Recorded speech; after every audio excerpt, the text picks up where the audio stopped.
තෙරුවන් සරණ ප්‍රාර්ථනා කරමින් මේ ලැබුවා වූ 2022 නව වසර සුබ නව වසරක් එවැගේම ඔබේ අරමුණ කරා යන්නට එහෙමත් නැත්නම් නිවන කරා ලං වෙන මාර්ගයේ ඔබේ ඒ ඉලක්ක සපුරා ගන්නට පුළුවන් වූ බොහොම සුවිශේෂී වර්ෂයක් වේවා කියන ප්‍රාර්ථනාවත් එක්ක ටෝක් විත් ඩිලන් YouTube නාලිකාවේ සසරට නැවතුමක් වැඩසටහන අද මෙලෙස ආරම්භ කරන්නට සූදානම් වෙන්නේ.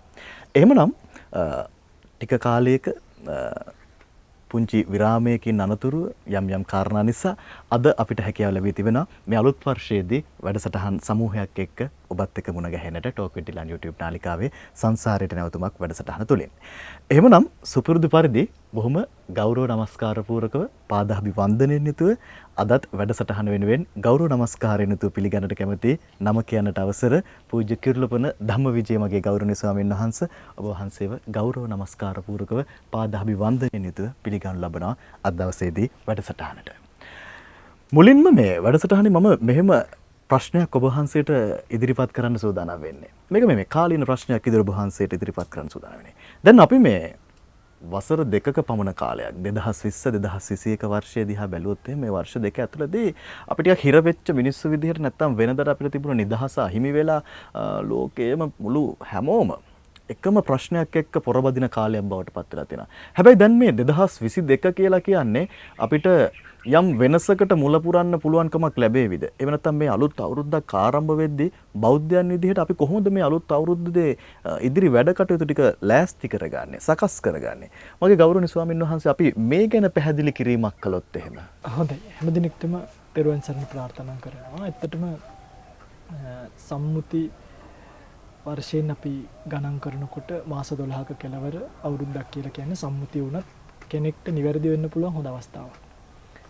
ඒතර හැබැයි මේකෙදි අපි සමාජමය වගකීම කියන එක මහමදෑම කියන එක ක්‍රියා ලිවිං ඉන්න සොසයිටි අපි ජීවත් වෙන්නේ සමාජයක් ඇතුලේ. ඒවල අපි ඔක්කොටම තියෙන්න ඕන එකක් මේක හොඳ කතාවක්. We all must have responsibility and fear.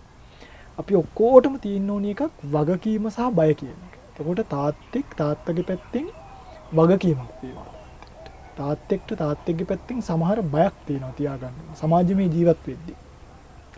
අම්මෙක්ට තියෙනවා වගකීමක්. අම්මෙක්ට තියෙන්න ඕනේ යම් බයක් තියෙනවා. දැන් කසාද බැඳලා අම්මෙක් දරුවෙක් දෙන්නෙක් හදුවාට පස්සේ ඕන සිතිවිලි රටා පස්සේ දුවන්න බෑ ගිහි ගෙදර කියලා. එහෙම තියෙනවනේ පරදාර සේවනයේ කියන එක එපා කරන්න කියලා.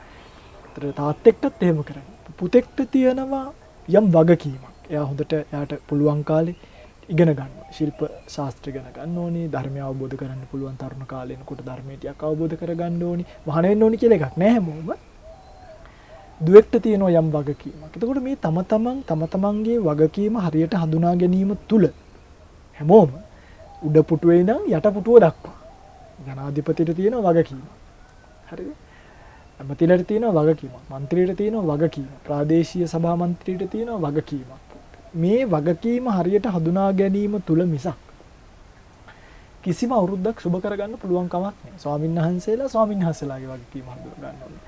ඉතින් ඒකට මිම්මක් කොහෙද තියෙන්නේ? කෙනෙක් අහින්න සයින්හස අපි තාත්තෙක් විදිහට කොතනද අපි හදාගන්නේ? කෙනෙක්ට අහන්න පුළුවන්. ඒකට ඕගලන්ට ලෝකේ ගන්න තියෙන ලස්සනම සොඳුරුම රිදෙන්නේ නැතිම මිම්ම තියෙන්නේ බුදුදහම. හරිද? තාත්තෙක් කියන්නේ කවුද? කොතනද සීමාව? එයාගෙන් දරුවට වෙන්න ඕනි යුතුයකම් මොනවද? එයාගෙන් බිරිඳට විය යුතු යුතුයකම් මොනවද? එයාගෙන් යාළුවෙක්ට වෙන්න ඕනි යුතුයකම් මොනවද? සිංහලෝවාද සූත්‍රය ගන්න. ගොඩක් දේවල් ඕනේ නැහැ. සිංහලෝවාද සූත්‍රයේ තියෙනවා අපෙන් යාළුවෙක්ට වෙන්න ඕනි යුතුයකම් මොනවද? මේ බුදුදහමේ තියෙන දේ. අපෙන් අම්මට වෙන්න ඕනි යුතුයකම් මොනවද? අපෙන් තාත්තට වෙන්න ඕනි. ඒතර මම හැමතිස්සෙම අන්නේ බුදුරජාණන් වහන්සේ කියපු සීමාව ඇතුළේ ඉන්නවනම් නැති බැරි මිනිස්සු වෙනවා. එතකොට බුදුරජාණන් වහන්සේ කියනෝනේ එහෙම දැක්කම මොනවා හරි පූජා කරන්න දෙන්න කියලා. අනුග්‍රහයි. දැන් මෙන්න මේ භාග්‍යතුන් වහන්සේගේ මිම්ම තුල ඉන්නවා නම් කෙනෙක් එයාට ඉතින් සතුට සැනසීම කියන එක ලැබෙනවා කියන එක නවත්තන්න. ඒක නවත්තන්න. හැබැයි ඔබ මොනම දේ කරත් මොන ස්ටේට් එකක පදිංචි වෙලා හිටියත් කොයි විදිහේ ව්‍යාපාරයක් ආරම්භ කරන්න ගියත් කොයියම්ම දෙයක් කරත් ඒ දේ බුදුරජාණන් වහන්සේ කියපු දෙයකට දශම මාත්‍රයක් කර විරුද්ධ නම් ඒ විරුද්ධ හැම තැනකදීම ඔබට ලැබෙන අයහපත් විපාක. කියන්නේ බුදුරජාණන් වහන්සේ එපයි කියපු දෙයක් කිරීම තුළ සුව ලබන්න පුළුවන් කෙනෙක් ලෝකේ නැහැ. අන්න ඒක මේ අවුරුද්දේ මතක තියාගන්න ඕනේ. ඒතර බුදුරජාණන් වහන්සේ කරන්න කියපු දෙයක් තුළ අගතියටපත් වෙච්ච කෙනෙකුත් ලෝකේ නැහැ. මුළු ජාතක කතා ගත්තාම ධම්මපදයේ ගත්තාම ඔය වගේ තියෙනවා මේ ලෝකේ කළ යුතු දේවල් නොකළ යුතු දේවල් කියලා. අන්න ඒ දෙක හොඳට හඳුනාගෙන භාග්‍යතුන් වහන්සේ විසින් විරුද්ධ වූ නැත්නම් විරුද්ධ වූ කියලා කියන්නේ මේ නොකළ යුත්තක් කියලා පඬිතයන් විසින් වදාරන ලද යමක් තියෙනවනේ. ඒකනේ කර්ණීයමෙත්ත සූත්‍රය කියන්නේ පඬිතයන් විසින් ගරහා කරන දේවල් සමාජي කරන්න හොඳ නැහැ. අපි කරන්නේ. ඒ ගර්හාවට භාජනය වෙච්ච යමක් කරනවා නම් මතක තියාගන්න. ඒ අනිසි ප්‍රතිඵලය ඔබට ලබන්නම වෙනවමයි. හොඳ කතාවක් තියෙනවා. මිනිස්සු මේ හොරෙන් දේවල් කරනකොට මිනිස්සුන් අමතක වෙච්ච කතාවක්. එක ගුරුවරයෙක් හිටියා. ඒ ගුරුවරයා තමන්ගේ ශිෂ්‍යයන්ට කිව්වා හැම තිස්සෙම ගුණ ධර්ම ඉගන්නේ. හොරකම් කරන්න එපා, මේවා කරන්න එපා, මෙහෙම කරන්න එපා, මෙහෙම කරන්න එපා කියලා. පස්සේ දීර්ඝ කාලීන පාඨමාලාවකින් පස්සේ මේ ගුරුවරයා තමන්ගේ ශිෂ්‍යයන්ට කිව්වා ඕගොල්ලෝ ගිහිල්ලා ඕගොල්ලන්ගේ මේ මම උගන්වපු දේවල් සමද්ද කියලා මම බලන්නේ ඕගොල්ලෝ හැබෝම මේ ගමෙන් හොරකම් කරන් එන්න ඕනේ මොනවා හරි. හැබැයි ඒක මේ ගමේ කවුරුත් දකින්න බෑ. දැන් මේ අපි දමු ගෝලියෝ 500ක් ඉඳලා 500ම ගිහිල්ලා හොරකම් කරන් කවුරු හරි දැක්කොත් ෆේල්. එක්කෙනෙක් විතරක් හිස් අතින් ආවා. ඒක දැන් ඔක්කොම මානකොට මේ ගෝලයන් අහන අයුබ ඉස්සතින් ගන්න ස්වාමීනි කවුරුත් නොදක හොරකම් කරන්න මට බෑ මොකද මම දකිනවා අන්හර්ධ සාක්ෂි කියන්නේ මම යම් දෙයක් හොරකම් කරොත් මගේ හෘද සාක්ෂිය මම මේක දකිනවා ඒ නිසා ස්වාමීනි අනිත් අය දකින්න කතාවක් මට වැඩක් නෑ මට හිතට අවංකවම මේක කරන්න පුළුවන් කමක් නෑ අන්න ඒක තමයි මිම්ම ඔබ නිකමට උත්සාහ කරන හැම අවුරුද්දෙම සල්ලි පස්සේ දැන් ඇත්තටම ඉරන්නේ මේක මේ සල්ලි පස්සේ දුවන රටක් ඉස්සර අපි අලුත් අවුරුද්දේ මම පොඩි කාලේ මට මතකයි මම චූටිම කාලේ ගෙදරකට කැවුම් පිගානක් කොකස් පිගානක් අරයි යන්නේ ඒ සම්බන්ධතාවය හදන්නනේ මේ එළියට එන්නේ නැති මිනිස්සුන්ගේ ගෙවල් වලට තට්ටු කරලා ඒ සම්බන්ධතාවය හදනවා එතකොට තරහ මරහ අමතක කරනවා අයියලා මල්ලිලා එකට කැවුම් දැන් මොකද කරන්නේ දැන් අක්කයි නංගි යනවා නම් ගෙදරකට වඳින්න මොලේ අර ඔළුව තියනවා කියලා හිතන එක උත්සාහ කරන්නේ වැඩිපුර සල්ලි දෙන්න ගෙදරට ගිහිල්ලා වඳින්න. අවුරුද්දට කීයක් හරි දෙනවනේ. දැන් මේ ගෙදරට වැන්දොත් 100ක් දෙයි. මේ ගෙදරට වැන්දොත් නම් 50යි දෙන්නේ. අර කියන්නේ තනිකර මොකක්ද ඒකට කියන්නේ? දැරදි ආකල්ප මත ගොඩ නැගෙන සමාජයක්. ඒ ඔයි මත්තේනේ හැම අවුරුද්දෙම දියුවේ. ඒ රේස් එක දුවන්නේ නැතුව යහපත් ආකල්ප මත. ඉතින් මේ අවුරුද්දේ වඳිනකොට නිකමට මම මේ කියන්නේ. වඳිනකොට ඔබ තරහ වෙලා ඉන්න කෙනෙක්. ඔබ ඒ සමාජයෙන් කොන් වෙච්ච කෙනෙක්. සමහර වෙලාවට අවුරුදු ගණන් හිරේ ගිහිල්ලා ඇවිල්ලා ගමේ ඉන්න ඔයා කොන් වෙලා ඉන්නේ. ඒ වගේ කියන්නේ දුප්පත් අම්මා කෙනෙක්ගේ ගෙදරට ගිහිල්ලා මෙන්න මේ හෘද සාක්ෂියට එකඟ වෙන්න පුළුවන් තැනකට යන්න. අන්න ඒක සොබලුත් අවුරුද්දක් බවට පත් වෙයි. ඉතින් ඔබට මේ අවුරුද්දේ එක කතාව කියලා දෙන්න ඕනේ. හෘද සාක්ෂියට එකඟ අවුරුද්දක් ජීවත් වෙන්න බලන්න. 2023 අවුරුද්ද වෙනකොට ජීවත් වුණොත් ඔබටම තේරෙයි කොහෙටද අපි වෙනස් වෙලා තියෙන්නේ කියලා. ජීවිතේ වෙනස් කරගන්න උත්සාහයක් දරනවා නම් බොහොම හොඳ ආරම්භයක් අපිට අපේ ගෞරවනීය ස්වාමීන් වහන්සේ ලබා දුන්නේ. 2022 කියලා කියන්නේ මේ වර්ෂයක් විතරයි කියන තැන ඉඳලා 2022න් අපි 23ට යනකොට අපි මොනවද අලුතෙන් එකතු කරගත්තේ කියන දේවල් අතරට ඔය කියන කාරණාව අපේ ජීවිතය තුළ ප්‍රගුණ කරගන්න පුළුවන් නම් කොච්චර වටිනවද? මම ඊළඟට ඔබ වහන්සේගෙන් අහන්න සූදානම් වෙන මේ අහපු ප්‍රශ්නේ ඇතුළේම තවත් පොඩි කාරණාවක් මට මතුවෙනවද මේ වර්තමානයේ පිළිබඳව මම කතා කරන්න සූදානම් වෙන්නේ. මම ගෞරවනීය ස්වාමීන් වහන්සේ දැන් මේ වර්තමානය යනකොට මේ ශ්‍රී ලංකාව ගත්තම දැන් ලෝකේ අනෙකුත් රටවල් කොවිඩ් වලට මුහුණ දුන්නු විදිහත් එක්ක දැන් අපේ රටේ අනෙක් රටවල් මුහුණ දුන්නු ප්‍රශ්න වලට වඩා වෙනස් ආකාරයේ ප්‍රශ්න අපේ රටේ මුහුණ දෙනවා. විශේෂයෙන්ම ගත්තොත් එහෙම දැන් වර්තමානයේ වන විට අපේ රට කෘෂිකාර්මික රටක්.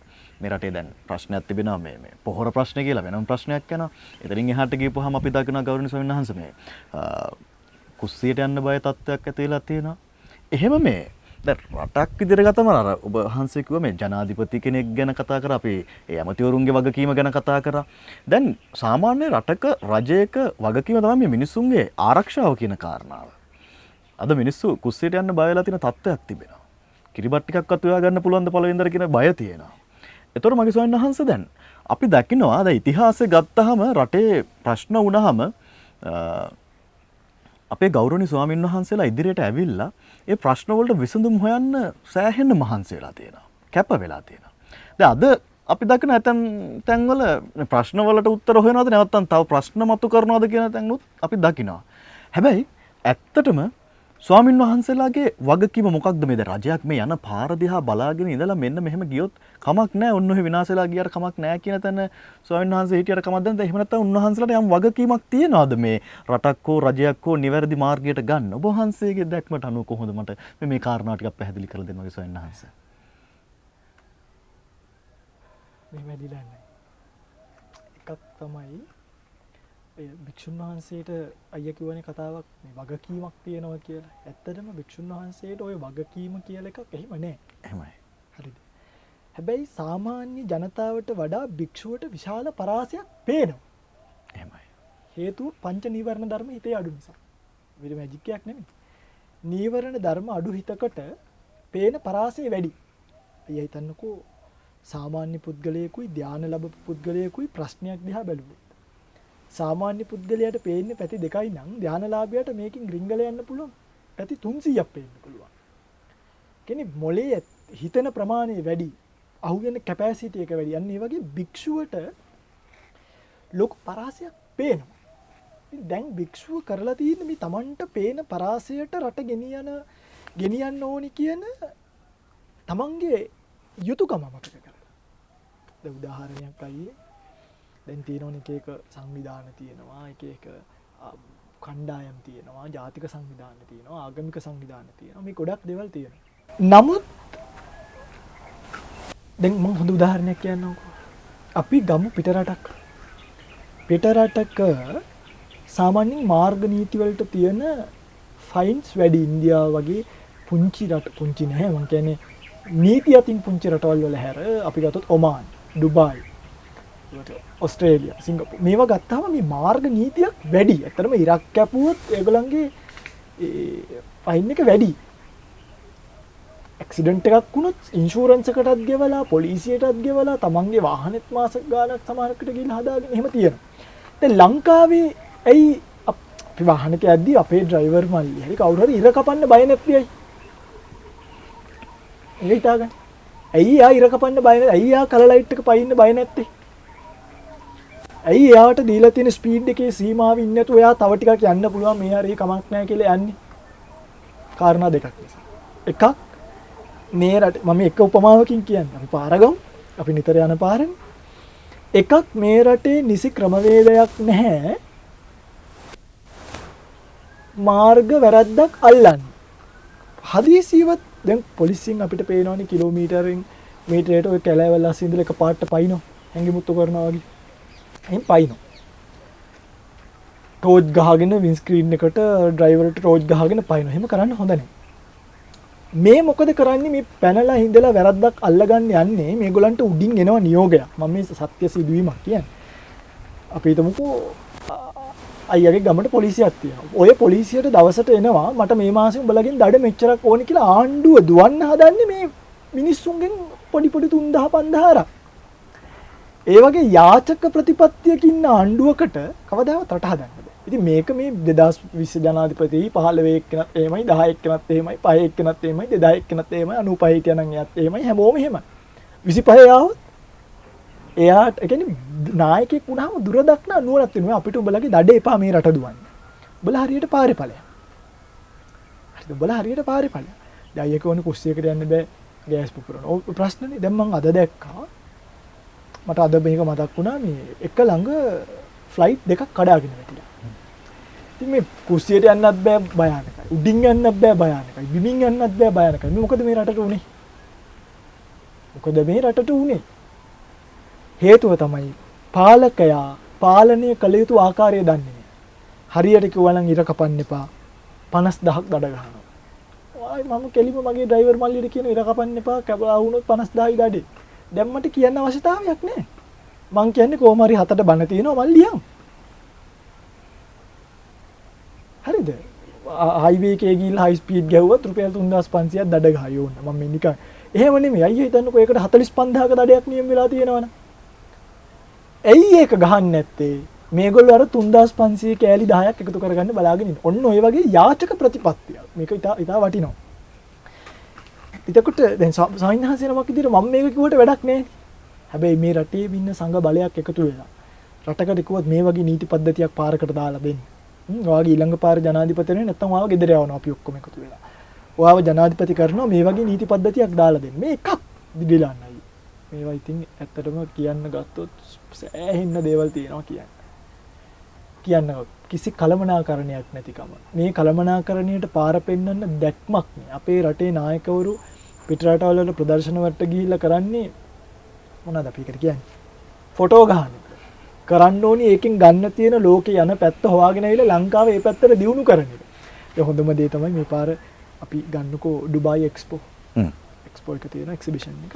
මම ඊපෙරේද ලිව්වත් එක්ක මේ ගැන එක්ස්පෝ එකේ පළවෙනි මිෂන් එක කියනවා 2030 වෙනකොට ලෝකයේ සෝලර් පැනල් වලට අපි මාරු කරනවා කියලා. කියන්නේ මේ පෙට්‍රල් කාර් නෑ. ඇයි දැන් නිදි ටික එන්න යනවා. තෙල් නිදි ගිල්ල. දැන් 2030ට ලෝකෙ මාරු කරද්දි ලංකාවේ නායකයෝ දැන් මොකද කරන්නේ? ලංකාවේ නායකයෝ මේ රට 2030ට මාරු කරන්න ඕනේ නේ. ඔන්න දැන් පුළුවන් නීතියක් දාන්න රටට කාර් ගෙන්නනකොට ඉලෙක්ට්‍රික් කාර් විතරක් ගෙන්න. මෙහෙම charging point අපි හදලා දෙනවා හැමතැනම. එහෙම නෑ. ඉතින් ලෝකේ යන පැත්තට යන්නේ මේගොල්ලෝ හදන්නේ මේකේ තාම අර පදින්නේ 1950 විතර පැදපු අර පොඩි ඉබ්බා කාර්. ඒව හදා ඒව පදිනවා. හරිද? ඔහොම රටක් ගොඩ ගන්න බෑ. ඒ නිසා ඇත්තටම ස්වාමීන් වහන්සේලා නායකයෝ රටේ ඉන්න උගත්තු මේගොල්ලන්ට ලොකු පරාසයක් පේන්න ඕනේ. ඒ පරාසය තුල රට හදන්න. මම මේ බොහොම පොඩ්ඩක් කිව්වේ දිරන්න. මේකේ ලොකු ගම් 14000යි තියෙන්නේ. හරියට ගම් 14000ට මුදල් ටික අයවැයෙන් පාස් කරලා දුන්නා නම් ඕගලන්ගේ තියෙන ප්‍රයොරිටිස් ටික කරගන්න.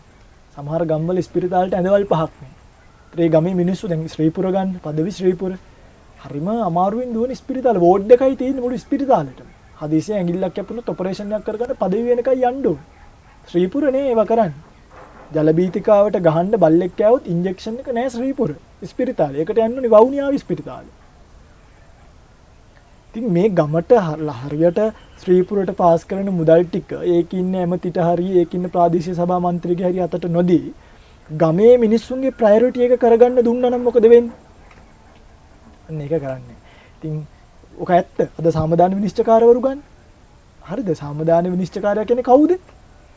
දැන් අධිකරණ ඇමති හරි කවුරු හරි සාමදාන විනිශ්චයකාර පට්ටන් 100ක් ඕන නම් එයාගේ පක්ෂයේ ප්‍රාදේශීය සභා මන්ත්‍රීලාට මේගොල්ලන්ට දෙනවා මේ උඹලේ කවුරු හරි අඳුරලා ඉන්නවනම් ෆෝම් පුරවල එවහම. ප්‍රාදේශීය සභා මන්ත්‍රී වෙන්න තියා ඇඟිලි සලකුණ තියාගන්න බැරි මිනිස්සු සාමදාන විනිශ්චයකාරවරු. දැන් ඒගොල්ලෝ ගාවට අම්මම යනවා වැඩක් කරගන්න. මොකද කරන්නේ?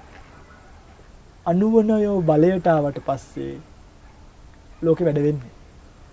හරියට සාමදාන විනිශ්චයකාර පට්ටම දෙන්න නියමයක් තියෙනවා. මොකද්ද සාමදාන විනිශ්චයකාරයෙක් කියලා කියන්නේ? කවුද දන්නේ? හැම දෙයකටම අස්සන ගහලා සීල් ගහන කෙනා. අන්නේ පරිපාලන ව්‍යුහය කියන එක හදන්න දැක්මක් මිනිස්සුන්ට තියෙනවා. ඉතින් ඒ දැක්ම නැතුව කිසිම කෙනෙක්ට මේ රට හදන්න බෑ. දැක්මක් ඇතිව Taman කරන දේ නිවැරදිව කරන්නට පුළුවන්කම ලැබුණොත් මම හිතන්නේ ඉදිරියේදීවත් එහෙම නායකයෙක් බිහි වුණොත් මේ රට සුගතියට ගන්නට එහෙම නැත්නම් මේ රටේ මිනිස්සුන්ට ජීවත් වෙන්න ආස හිතෙන රටක් විදිහට නිර්මාණය වේවි කියලා අපි විශ්වාස කරනවා. අද ටොක් විත් ඩිලන් YouTube නාලිකාවේ සසරට නැවතුමක් වැඩසටහන වෙනුවෙන් බැතිබර දායකත්වයේ ලබා දීලා තිබෙන්නේ ඕස්ට්‍රේලියාවේ පදිංචි මහත්මියක්. ඇය පින් අනුමෝදනාවක් බලාපොරොත්තු වෙනවා. ඉතින් ඒ තමයි පසුගිය දෙසැම්බර් 7 වන දිනට වසර 2ක් සපිරෙන මියගිය එතුමියගේ ලොකු අයියා නොයල් ජයතිස්ස මහත්මයාට පින් අනුමෝදන් කිරීම පිණිස තමයි ඇය මේ සහෝදරිය ආමන්ත්‍රණය කරන නාමයෙන්ම තමයි කියලා තියෙන්නේ. සුදුනංගි කියලා තමයි සඳහන් කරලා තියෙන ඕස්ට්‍රේලියාවේ පදිංචි. ඉතින් ඇය තවත් කාරණා පිළිබඳව මතක් කර තිබෙනවා. ඇයගේ නමින් මියගිය මෑණියන්ට සහ පියාණන් ඇතුළු ගාමිණී මල්ලි එවැගේම නෙවිල් පුතා ඇතුළු පවුලේ මියගිය සියලු ඥාතීන්ට පින් අනුමෝදන් කිරීම අරමුණු කරගෙන තිබෙනවා. එවැගේම මෙම සහෝදරයා රෝගාතුරව එක්තැන්ව අවස්ථාවේ ඔහුව රැකබලාගත් තමන්ගේ ඥාති දියණිය නිශාන්ති ප්‍රියදර්ශනීටත් නිදුක් නිරෝගී සුවය ප්‍රාර්ථනා කරනවා කියලා සඳහන් කරන අතරතුර අපගේ ගෞරවනීය ස්වාමින් වහන්සේ කිරුළුපන ධම්මවිජය ස්වාමින් වහන්සේට නිදුක් නිරෝගී චිරජීවනයේ ප්‍රාර්ථනා කර තිබෙනවා. ඇය ඉතින් අපි ඒ ගැනත් බොහොම ගෞරවයෙන් යුතුව මතක් කරන්නට කැමතියි. ඉන් අනතුරුව සූදානම් වෙන්නේ ගෞරවනීය ස්වාමින් වහන්සේ මෙන්න මෙහෙම ප්‍රශ්නයක් අපේ 0704 804 704 කියන දුරකථන අංකයට සඳහන් කරලා තියෙනවා. ඔබටත් පුළුවන්කම තිබෙනවා ඔබට තිබෙන ධර්ම ගැටලු 0704 804 704 කියන දුරකථන අංකයට යොමු කරන්නට ලියන්නට. ඒ වගේම මෙම වැඩසටහන සඳහා දායකත්වය ලබා ගැනීම සඳහා 0704 804 704 අංකයට අමතන්න හෝ ලියන්න කියලා මතක් කරනවා. එහෙම ලියපු ප්‍රශ්නයක් තමයි මේ ගෞරවනීය ස්වාමින් වහන්සේ වෙත යොමු කරන්න සූදානම් වෙන්නේ. අපගේ ස්වාමීන් වහන්සේගේ මෙන්න මෙහෙම අහලා තියෙනවා. අභිඥා උපදවා ගන්නේ කෙසේද? ගිහි අයටත් අභිඥා උපදවා ගැනීමට හැකිද කියලා තමයි ගෞරවනීය ස්වාමින් වහන්සේගෙන් විමසා තිබෙන්නේ. අභිඥා උපදවන්න පුළුවන්. ගිහි අයටත් පුළුවන්. හැබැයි ලේසි නෑ. අභිඥා කියලා කියන්නේ ධානවලත් කෙලවර ලබන්න පුළුවන් එකක්. එතකොට අපි හිතමුකෝ පළවෙනි ධානය, දෙවෙනි ධානය, තුන්වෙනි ධානය, හතරවෙනි ධානය, අභිධර්මානුකූල පස්වෙනි ධානයත් ඊට පස්සේ අභිඥා ලබන්න පුළුවන්. ෂඩ් අභිඥා කියලා අභිඥාවන් 6ක් තියෙනවා. විඥා පැත්තකට දාන්නකො. පළවෙනි ධානය ලැබලා ඉන්න එපයි. පළවෙනි ධානය ලබා ගන්න යෝගාවචර ආරණ්‍ය වාසී භික්ෂුන් වහන්සේලා 10000ක් උත්සාහ කරොත් එක්කෙනාටයි පුළුවන්. හිතගන්නු කතාව. එකට කරන්න ඕනේ කැපකිරීම ලේසි නෑ. නිකන් පාවෙන මනස් වලට එක් කරන්න බෑ.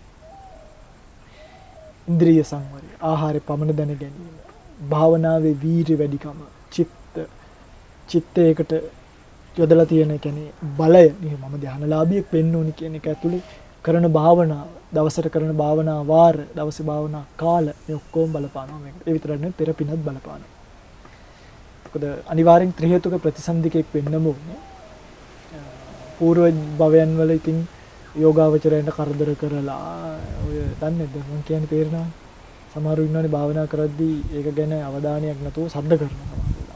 සමහරු නොදැන සද්ද කරනවා, සමහරු දැනගෙනම අර්ථ භාවනා කරනවා දෙන්නම්කෝ කියලා ඔහොම තියෙනවා සමහර ගා මිනිස්සු ගා. ඒ වගේ මිනිස්සුන්ට ධානය උපදින්නේ නැහැ සසරේ. ධානය ලබන්න බෑ, හිත එකඟ වෙන්නේ නැහැ. ඉතින් ත්‍රි හේතුක ප්‍රතිසන්දියකුත් තියෙනවා නම්, වීරියක් තියෙනවා නම් ඔබ අවශ්‍ය කටයුතු ටික කරනවා නම් ඔබ ගිහිද පැවිදිද කිය අතරම මේක මේ සරමේද ළමාසාරියේද සිවුරේද නෙමෙයි. හිතේ. ධානය ලබන්නේ සිවුර නෙමෙයි. කවුද ධානය ලබන්නේ? ධානය ලැබෙන්නේ හිතට. භාවිත බහුලීකృత කරපු හිතට. ඥානි කතාය, වත්තු කතාය, සුසමාරද්ධාය ඔහොම නිතියේ. අන්න එහෙම භාවිත බහුලීකృత කරපු, පුරුදු කරපු, වඩපු හිතකට පුළුවන් අභිඥාවක් ලබන්න. ඉතින් ගිහි කෙනෙක්ට නම් ලේසි වෙන්නේ. මේක හොඳට මතක තියාගන්න. මේ බබල් ගම්මයක් කනවා වගේ ලේසි වැඩක් නෙවෙයි. හරිම දුෂ්කර, හරිම අපහසු, බොහොම මව්පියන් අතහැරලා දාලා වන වැදිලා මිනිස් වාසයෙන් තොරව එක වේලක් වළඳලා දුතාංග සමාදන් වෙලා ඉන්ද්‍රිය සංවර කරගෙන වෙනත් අසුබ මරණ සති බුද්ධානුස්සති මෙත්තානුස්සති වැනි භාවනාවනුත් වඩමින් තමන්ගේ හිත රැක ගන්න පුළුවන් යෝගාවචරයෙක්ට ඕවා වඩ වඩ නිදාගත්තත් වැඩක් නෑ. ධානය නිමිත්තක් අරගෙන නිමිති උපදවාගෙන නිමිත්ත එල්ලිලා වඩන්න ඕන. අන්න එහෙම වැඩුවොත් දැන් අයියට මතක ඇති මම ওই පහුගිය කාලෙක පීත කසිනිය ගැන කිව්වනේ. එහෙමයි. ඒතර ඒ කාලේ ඔක්කොම ඕක වඩනවා. මේ වෙනකොට කවුරු හරි කෙනෙක් පීත කසිනිය වඩනවද බලන්න. මම නවත්තන්න කියලා නෑ කාට. කවුරු හරි කෙනෙක් මේ වෙනකොට වඩාගෙන එනවා නම් මෙන්න මේ වෙනකොට යාට ඕකෙන් අර්පණා මට්ටමක් ලැබිලා තියෙන්න පුළුවන් අකණ්ඩ උත්සාහය නිසා. ඒ මිනිස්සු කම්මැලි මේ වෙනකොට ඒගොල්ලෝ හදපු කසින මණ්ඩලත් සමහරු ලිපට දාලා. දැන් කුස්සියේ ප්‍රශ්නක් තියෙනවනේ ඒවා ලිපට හරි දාගෙන උයන්න ඕනි කියලා. කියන්නේ අකණ්ඩ වීරයක් නෑ. අකණ්ඩ වීරයක් නෑ. අකණ්ඩ වීරයක් කරන කෙනෙක් ඉන්නවනම් එයාට ධානයක් අභිඥාවක් ලබන්න පුළුවන්. අකණ්ඩ වීරයෙන් යුතුව ඔබත් කටයුතු කරන්න කියන කාරණාව තමයි කරුණී ස්වාමීන් වහන්සේගේ පණිවිඩයත් එක්ක විශේෂයෙන්ම ගිහියන්ට තමන් මේ යන මාර්ගය තුළ යම් යම් අවස්ථාවල වෙන මාර්ගවලට හැරෙන අවස්ථා තිබෙනවා. එහෙම හැරුණාට පස්සේ අර කලින් කරගෙන ආපු දේවල් අමතක වෙන ලවලුත් තියෙනවා. ওই කාරණාවත් එක්ක මගේ ස්වාමීන් වහන්සේ මේ අහන්න සූදානම් වෙන්නේ මේ සාමාන්‍ය ප්‍රායෝගික ප්‍රශ්නයක් මේක මේ අහලා තියෙනවා මගේ ස්වාමීන් වහන්සේගේ විමසන්න කියලා.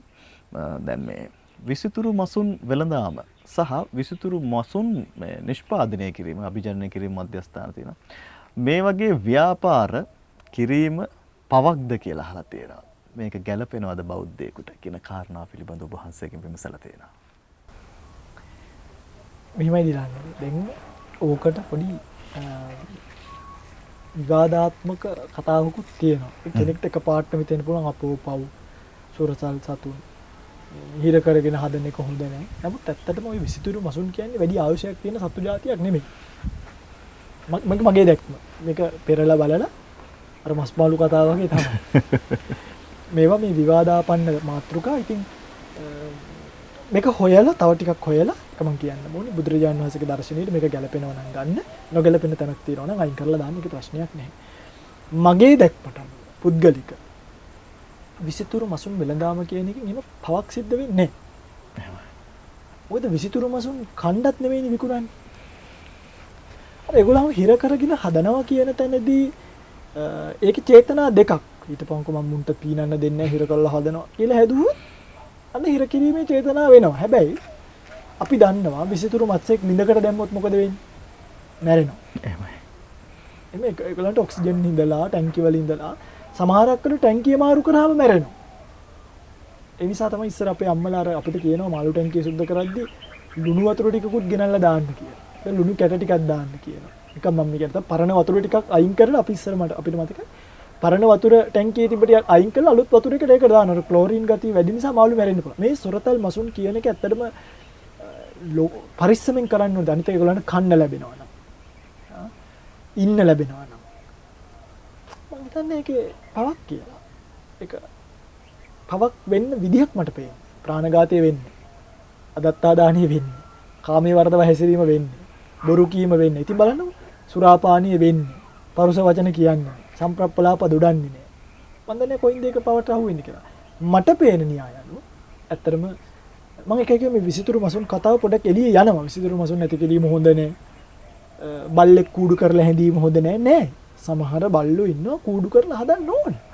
එහෙමනම් අපේ පොඩි නීතියක් දාන්න පුළුවන් ළමයාට අර දොරට ගහන බැට ගහන්නත් හොඳ නෑ කියලා. ඇයි අපි ළමයාගේ අර ගහනව නේද මොකද්ද? ආරක්ෂාවට මේ දවස්වල. අර මේ ආරක්ෂා පොඩි වැටක් ගන්න. ඒ ගහන්නේ ළමයාව හිර කරන්නද පරිස්සම් කරන්න. පරිස්සම් කරන්න. අනේ න්‍යායෙන් දැන් බුදුරජාණන් වහන්සේත් එහෙම කිව්වනේ අපිට. බුදුරජාණන් වහන්සේ අපිට කිව්වා විකාලේ මේ ඕන ඕන විදියට ගම් වදින්න එපා. 12න් පස්සේ අපිට හිතුමතේට ගම් වදින්න බෑ.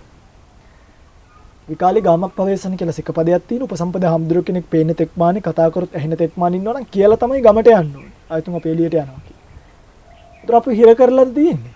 නෑ ඒ අපිව රැකලා තියෙන්නේ ඕන ඕන වෙලාවල් වලට අවේලවල් වල ගම් වල ගිහිල්ලා කැරකි බෝකු ගන්න ඉන්න නැතුව පන්සලට වෙලා බණක් භාවනාවක් කරගෙන ඉන්න කියන නිදහස දීලා තියෙනවා.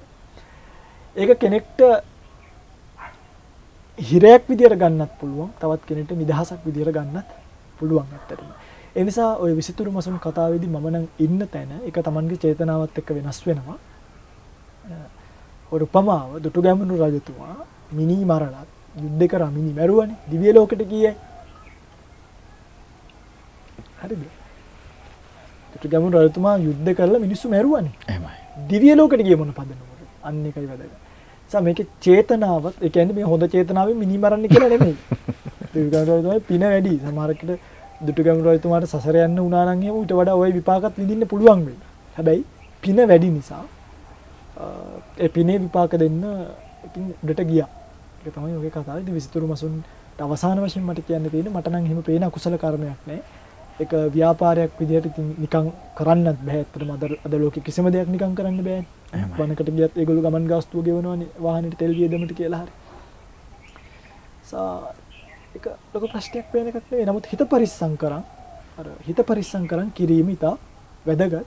නැත්තම් තව එකක් තියෙනවා. සමහරක් අය කියනවා මේ සත්වයන්ගේ පැටව බෝ කිරීම. මොකද බල්ලෝ හදලා පැටව බෝ කිරීම.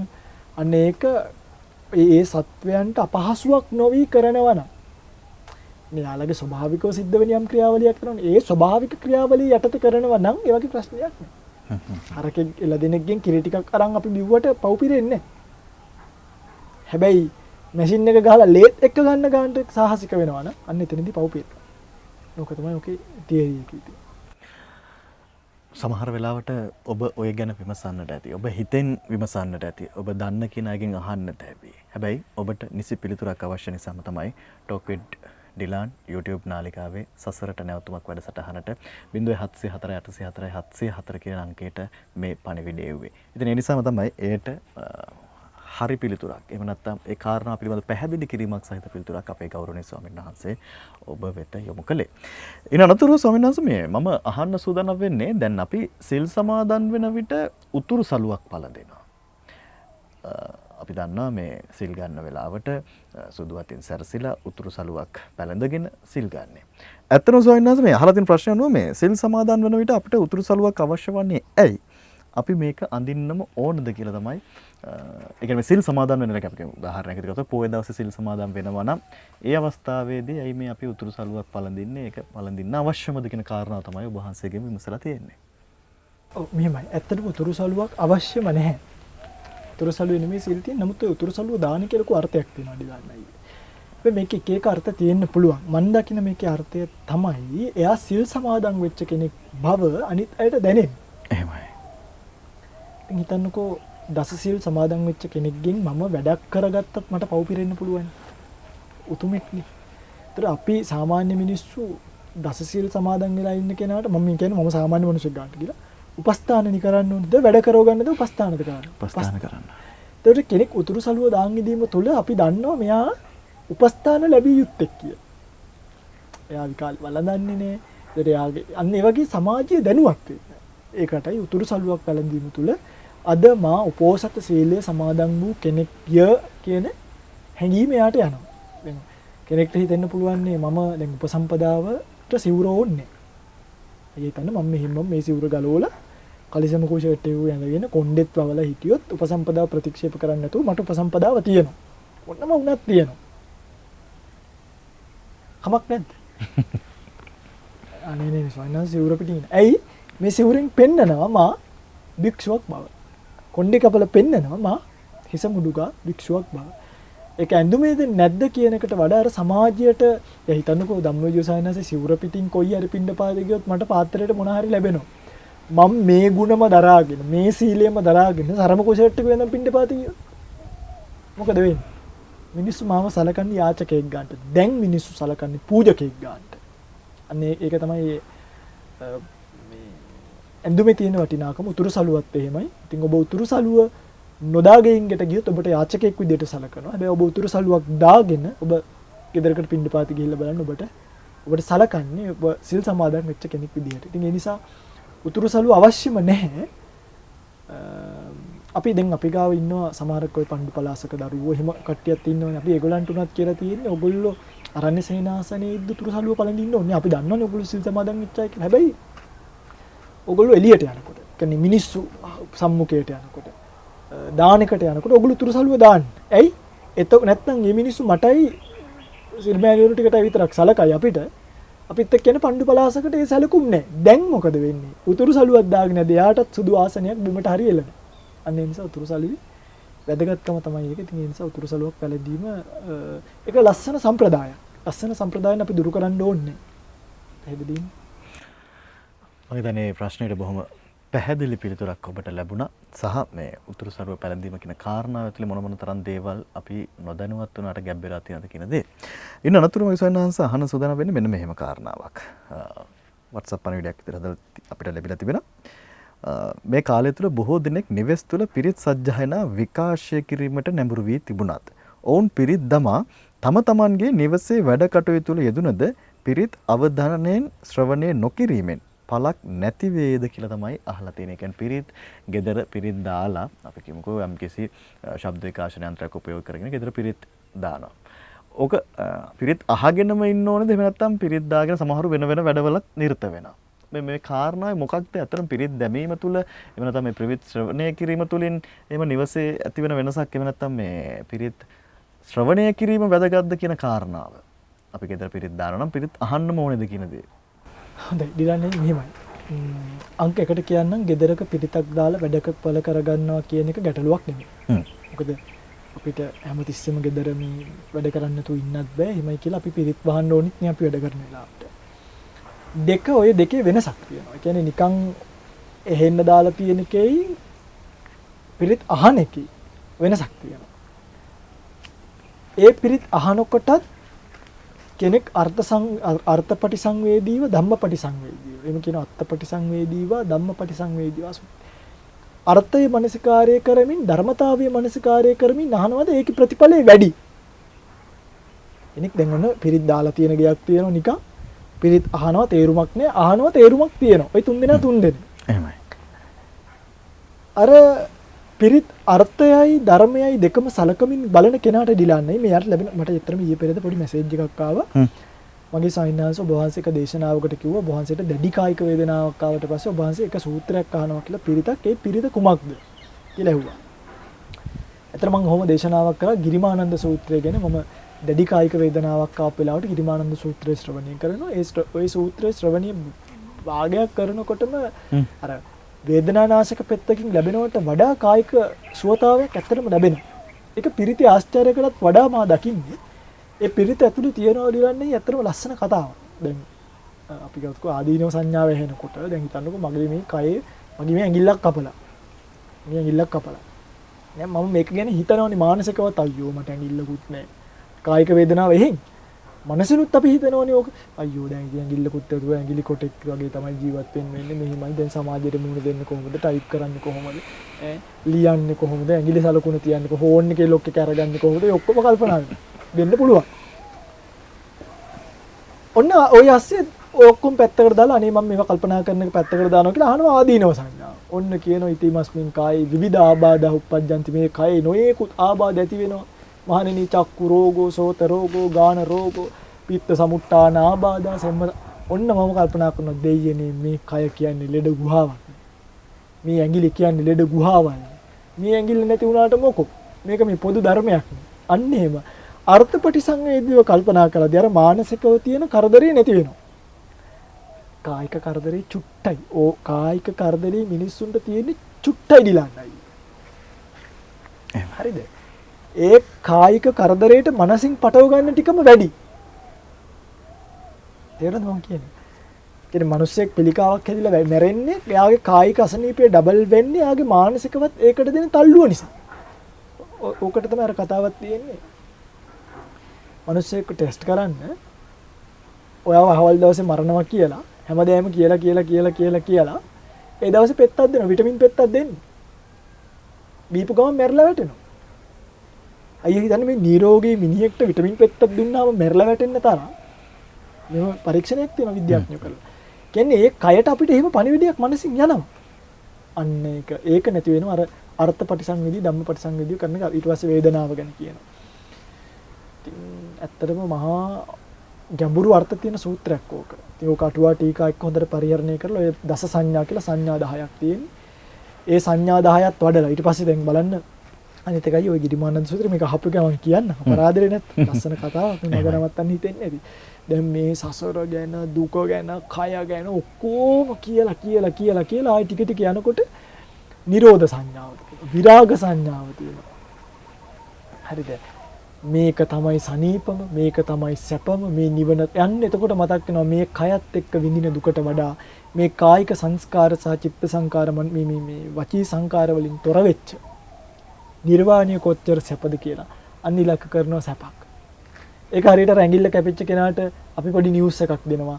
මේ ලංකාවේ මේ සතිය තුලට ඇඟිල්ල කපපු හැමෝටම කෝටි 50 ගාන රජයෙන් දෙනවා කියලා. නිකන් දෙනවා. දැන් අර ඇඟිල්ල කපාගත්ත එක මොකද හිතේ? සහෝදරයාට මේක කැපුණි. ඇඟිල්ල නම් නැතුවට මොකෝ කෝටි 50ක් තියනවා කියන්නේ. මම FD එකක් දාලා පොලියෙන් ඉන්නවනේ මට ඇඟිල්ල මොකටද? තේරුණාද අයියා? ඒ කියන්නේ අර සුභාරංචියක් දෙනවා. ඒ සුභාරංචිය තමයි නිර්වාණය ගැන කියවෙන ආරංචිය. ඒක අර්ථපටි සංවිධාන කියන වෙනයි. දැන් ගොඩක් අය ඕක අහන්නේ එක්ක නිකන් ගෙදරනේ. නිකන් අහනකොට අර ගෙදර ඇහෙන්න දාලා තියෙනවට වඩා වටිනවා. හැබැයි ආර්ථික දන්නේ නැත්නම් මම මේ කියන ප්‍රතිඵලය ඔබට ලබන්න බෑ. ඉතින් මේක මැජික් එකකින් හොඳ වෙනව නෙමෙයි. ලෝකෙට කොරෝනා හැදුණා කියලා ගිරිමානන්ද සූත්‍රය ලෝකේ පුරා දාලා ඊගෙන ගියාට මේක හොඳ වෙන්නේ නැහැ. එහෙම හොඳ වෙනවා භාග්‍යතුන් වහන්සේලාගේ ආශ්චර්ය වගේ තියෙනවා. අඟුලිමාල මහරහතන් වහන්සේගේ පිරිත තියෙන්නේ. අඟුලිමාල පිරිත. ඒක අදටත් වළංගුයිනේ. එහෙමයි. ඒ වළංගු එක අදටත් ඒ ගල උඩ ගිහිලා කාන්තාවක් තිබ්බම දරුවා සුවසේ ප්‍රසූත වෙනවා.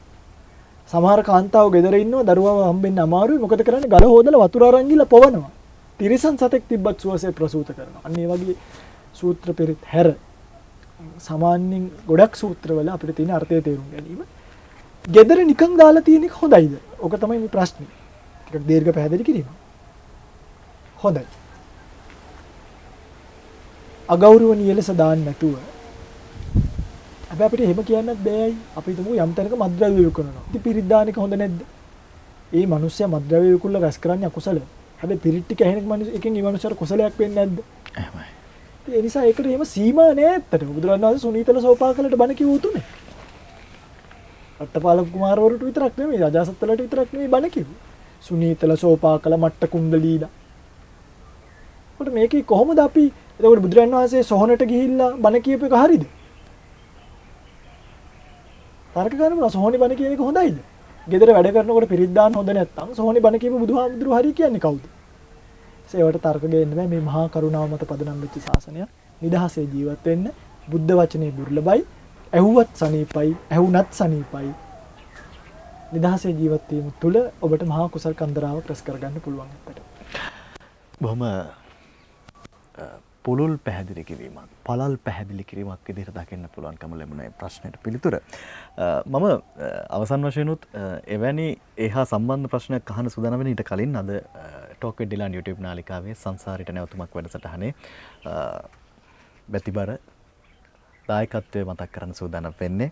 මෙම දායකත්වය සිදු කරන්නේ ඕස්ට්‍රේලියාවේ පදිංචි මහත්මියක්. ඉතින් ඇයගේ ප්‍රාර්ථනා බවට පත්වන්නේ දෙසැම්බර් 7 වන දිනට වසර 2ක් සපිරෙන මියගිය එතුමියගේ ලොකු අයියාට නොයල් ජයතිස්ස මහත්මයාට පින් අනුමෝදන් කිරීම තමයි මේ අද දවසේදී දායකත්වය වෙනුවෙන් ඇයගේ ප්‍රාර්ථනා බවට පත්වෙන්නේ. ඒ වගේම ඇයගේ මියගිය මෑණියන්ට සහ පියාණන් ඇතුළු ගාමිණී මල්ලි නෙවිල් පුතා ඇතුළු පවුලේ මියගිය සියලු ඥාතීන්ට පින් අනුමෝදන් කිරීමත් ඒ වගේම අර පෙර දෙසැම්බර් 7 වන දින මිය ගියපු එම මහත්මයා රෝගී වූ අවස්ථාවේ එක්තැන් වූ අවස්ථාවේ ඔහුව රැකබලාගත් එතුමියගේ ඥාති දියණිය වන නිශාන්ති ප්‍රියදර්ශනීට නිදුක් නිරෝගී සුවය ප්‍රාර්ථනා කිරීමත් සිදු කරනවා. ඒ වගේම අපගේ ගෞරවනීය ස්වාමින් වහන්සේ නම කියන්නට අවසර කිරුළුපන ධම්මවිජය ස්වාමින් වහන්සේ මේ සිදු කරන්නා වූ ශාසනික මෙහෙවර තවත් ඉතා විශාල ප්‍රමාණයෙන් සිදු කරන්නට උන්වහන්සේට ශක්තිය ධෛර්යය ලැබේවා කියලා ප්‍රාර්ථනා කර තිබෙනවා ඕස්ට්‍රේලියාවේ පදිංචි මෙම මහත්මිය.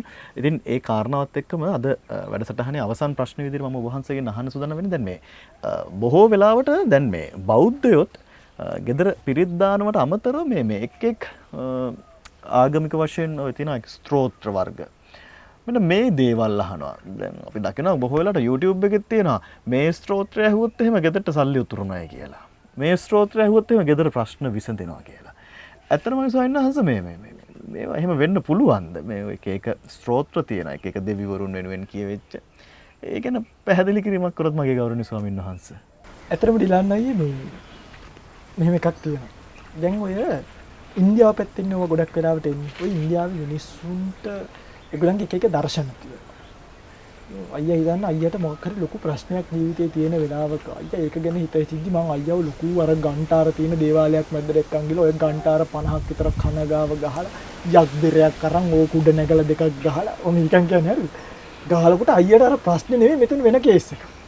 එතකොට අයියට අර ප්‍රශ්න ටික ඔක්කොම ටික යට යනවා. අර ඒ වගේ ටික తాවකාලික සැප ගෙනල්ලා දෙන්න පොඩි පොඩි උපක්‍රම තියෙනවා ඔය ඉන්දියාවේ මිනිස්සු හරි දක්ෂයි. වේදේ එහෙම තියෙනවා ගොඩාක් ලස්සන මේ ස්තෝත්‍ර. දැන් අපි ගත්තොත් විෂ්ණු නම දින ගාතාවක් තියෙනවා. අර දැන් ඕම් ත්‍රියම්බකම් යජාමහි කියලා ඔහොම එකක් තියෙනවා. සුගන්ධි පුෂ්ටි වර්ධක. මේවා මේ එක තාලෙට මිනිස්සුන්ට කියලා තියෙනවා. එතකොට මේ ගොඩාක් ලොකු ප්‍රශ්නක ඉන්න මිනිස්සෙක්ට ඔය වගේ එකක් සජ්ජායනා කිරීම තුල එයාගේ මනස මිත්‍යා සමාධියකට එනවා. සම්මා සමාධියකට නෙමෙයි. මිත්‍යා සමාධිය. ඒක හරියට ප්‍රශ්නයක ඉන්න කෙනා මද්ද්‍රව්‍ය බිව්වා වගේම තමයි. ප්‍රශ්නයක ඉන්න කෙනා එයා ප්‍රශ්නේ අමතක කරන්න මද්ද්‍රව්‍ය බිව් බොනවා. සමහරු ප්‍රශ්නේ වැඩි වුණාම ෆ්ලූට් එකක් කරන් ෆ්ලූට් එක ප්ලේ කරනවා. සමහරු වයලින් එක ප්ලේ කරනවා. සමහරු එක වජව් දානවා නෙමෙයි. දුන්ට මොකක් හරි බිලාවල් තියෙනවා. කමාජ් රාගය. අන්න ඒ වගේ යාළගේ තියෙන අදාළ මොකක් හරි ප්ලේ කරනවා. මේ වෙනකොට මෙයාගේ මනසට අර ප්‍රශ්නයට වඩා මේක සමාධියක් විදියට එන නිසා මෙයාට ප්‍රශ්නේ අමතක කරනවා. ස්තෝත්‍ර අරවා මේ ඔක්කොම එන්නේ අයි ඔතනින්. ඇත්තටම ඉතින් එහෙම බලන්නකෝ කියලා. ඔය කියන එක මොකක් හරි ගාතාවක් අරගෙන කියලා ඔයගලන්ට වෙයි මෙන්න මේක. මම කතාවු කතරගම යනකොට මේ ඔය කතරගමේ මන්ත්‍ර පොත. විකුණන්න දාලා. ඒක හොඳ කතාවක්. ධම්මජීව සයන්හසේ කියවපු මන්ත්‍ර පොත කියලා මේක හොයාගන්න. ඕකේ දැන් මන්ත්‍ර එක එක ඒවා තිබ්බ අලි නවත්තන ඒවා. බල්ලෝ බුරුණකට නවත්තන ඒවා. මට ඕකෙන් තාමත් මතක දෙකක් තියෙනවා. මොකද මම ඔක try කරා ඇත්තටම. වටිනවනේ ඒ කාලේ කොළඹ මිනිස්සුන්ට මන්ත්‍ර දෙක තුනක් පාඩම් හිටුවොත්. ඒකත් තමයි බල්ලෝ බුරුණ එක නවත්තන්නේ. ඕක කියනකොට නිදන් ඉන්න බල්ලොත් නැගිටලා බුරුණ. අයියෝ හිතන්නේ මේ වෙන උන් කැමති නැහැ. අනිත් එක තමයි ඕකේ තිබ්බා මට මතක පුළුන් කෑල්ලකට 108 වතාවක් මතුරන්න ඕනේ කියලා මන්ත්‍රය ගිනි ගන්නවා කියලා. අයියා කියන්නේ මම ඒකත් එක්ක විඳපු දුකක් නම් ඇයි 108 පාර මතක් කරනකොට ගාන අමතක වෙනවා සමහර. පස්සේ තමයි මම දැනගත්තේ අර ඇටමාලේ තියෙනවනේ 108 ඕකට කියලා. කොහොම හරි 108 පාරම කිව්වා අනේ පුළුන් කෑල්ල ගිනි ගත්තා. අන්න ඒ වගේ ඕක කියන්න පුළුවන් ප්‍රමාණයක් කියලාම මම කියමන් එදා ඉඳන් අද වෙනකම් කිසිදු මන්ත්‍රයක් ජප කරන්නේ නැහැ කරන එකට කැමතිත් නැහැ මම ඒක පිළිගන්නෙත් නැහැ. හරිද? හේතුව මම පිළිගන්නේ නැහැ කියන්නේ සම්පූර්ණ සත්‍ය නෙමෙයි ඒ කොටස. අන්න ඒ වගේ මේවා කිව්වයි කියලා අර ඉස්සර ආව පිළිමයක් කවුගේද ෆෙන්ෂි පිළිමයක් නේ ඔළුවයි බඩයි අත ගියාම සල්ලි හම්බෙනවා කියලා.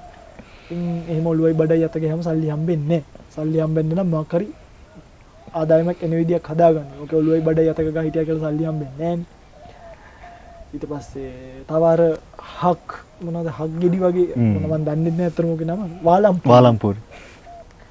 එක වාලම්පූරි ආවා. ඒ සමහරු අපේ නායකයත් අරත්වල මුදු දාගෙන මේවා දාගෙන ඉන්නවා මේ මිනිස්සුන්ට මොලේ නෑඩිරන්නේ. ඒකයි මේ කලයුත්ත කරාම ඔබ නිකම්ම ශාස්ත්‍රීය මිනිසෙක් බවට පත් වෙයි. හාන්සි වෙලා එක එක්කෙනාගේ බඩයි ඔළුවයි අතක ගා හිටියයි කියලා අරයා මෙයා දෙන මැණික් අල්ලපු මුදු දැම්මයි කියලා දොරේ උළුහව වෙනස් කරා කියලා ගෙදර පාට වෙනස් කරා කියලා මුදුන් ලීය මෙහෙම තියන්න හොඳ නැහැ කියනවා টয়ලට් එකේ දොර මෙහෙම තියන්න හොඳ නැහැ කියනවා ජනේල්ල මෙහෙම තියන්න හොඳ නැහැ කියනවා. ඉතින් ඔය ඔක්කොම බොරු. ඔය ස්ත්‍රෝත්තරය මේව සජ්ජායනා කරනකොට මම මේ කියන එක දාගන්න කලයුත්ත කලයි. නොකලයුත්ත නොකරයි. බලන්න ඔබ සාර්ථක කෙනෙක් වෙන්නේ නැද්ද කියලා. බුදුරජාණන් වහන්සේ කලේ කලයුත්ත කළා නොකලයුත්ත අතහැරියා. පෞගේ උතුමන් වහන්සේලා කලේ අනිත් එක ශාස්ත්‍රීයයි කියලා කියන්නේ දිලාන්න අයියේ සල්ලි හම්බ කිරීමක් නෙමෙයිනේ. එහෙමයි. එහෙනම් ශාස්ත්‍රීය මහා උතුම ඇයි ඒව දාලා ආවේ? ඒ වගේ ඊට වඩා ශාස්ත්‍රීයත්වයක් ජීවිතේ තියෙනවා. කලයුත්ත කිරීම තුළ ඔබට එය ලබා ගන්න පුළුවන්කම ලැබේ. මං හිතන්නේ බොහොම සුවිශේෂී පැහැදිලි කිරීමක් ගෞරවනීය මගේ ස්වාමීන් වහන්සේ සිද්ධ කළේ. මොකද ඔබ යම් තැන්වලදී එවැනි දේවල් වලට හසු වෙලා ජීවිතේ අරමුණට යෑම නවතින්න පුළුවන්. සමහරවිට මිල මුදල් වල නැවත බලාපොරොත්තු වෙන්නේ එවැනි දේවල් ශ්‍රවණය කිරීමෙන් ඔබට අර පිරිතක් අහන්න තිබ්බ කාලේ අහිමි වෙන්න තිබුණා. ඉතින් ඒක නිසා ඔබ ඔබේ ජීවිතේ බෞද්ධයෙක් විදිහට යහපත් දේ වෙනුවෙන් අර ගෞරවනීය ස්වාමීන් වහන්සේ කියවගේ කළ යුතු දේ කරන්න අනිවාර්යෙන්ම නොකළ යුතු දේ නොකර සිටින්න කියලා අද බොහොම සුවිශේෂී දවසක් ඒ කාරණාව ඔබට මතක් කරන්නට. ඒකට හේතුව තමයි අපි අලුත් අවුරුද්දකට පාතබලා තිබෙන්නේ. ඉතින් එහෙමනම් අදට ටෝක් විත් ඩිලාන් YouTube නාලිකාවේ සසරට නැවතුමක් වැඩසටහන මෙතකින් સમાપ્ત කරන්න සූදානම් වෙන්නේ අද දවසේදී. මගේ ගෞරවනීය ආරාධනය පිළි අරගෙන වැඩසටහන වෙනුවෙන් වැඩමවවදාල ඒ වගේම අද වැඩසටහන බොහොම සුවිශේෂී පෝෂණීය සාධකයක් බවට පත් කරන්නට ගෞරවනීය ස්වාමීන් වහන්සේගේ වැඩමවීම බොහොම වටිනවා. එහෙමනම් ගෞරව නමස්කාර පූර්වකව පාදාභිවන්දනයෙන් යුතුව ස්තුතිය පුදන් කරන්න කැමතියි. නම කියන්නට අවසර පූජ්‍ය කිරුළුපුර ධම්මවිචය මගේ ගෞරවනීය ස්වාමීන් වහන්සේ ඔබ වහන්සේ වෙත. එහෙමනම් මේ අලුත් ආරම්භය එහෙම නැත්නම් අලුත් අවුරුද්දේ ආරම්භය තුළ ඔබ ඔබේ ජීවිතයේ යහමඟ පෝෂණය කරගන්නට උත්සාහ දරන ශක්තිමත් වසරක් වේවා කියන ප්‍රාර්ථනාවත් එක්ක අද ටෝක් විත් ඩිලාන් YouTube නාලිකාවේ සසරට නැවතුමක් වැඩසටහන මෙතකින් නිමා කරනවා. ඔබ සැමට තෙරුවන් සරණ ප්‍රාර්ථනා කරමින්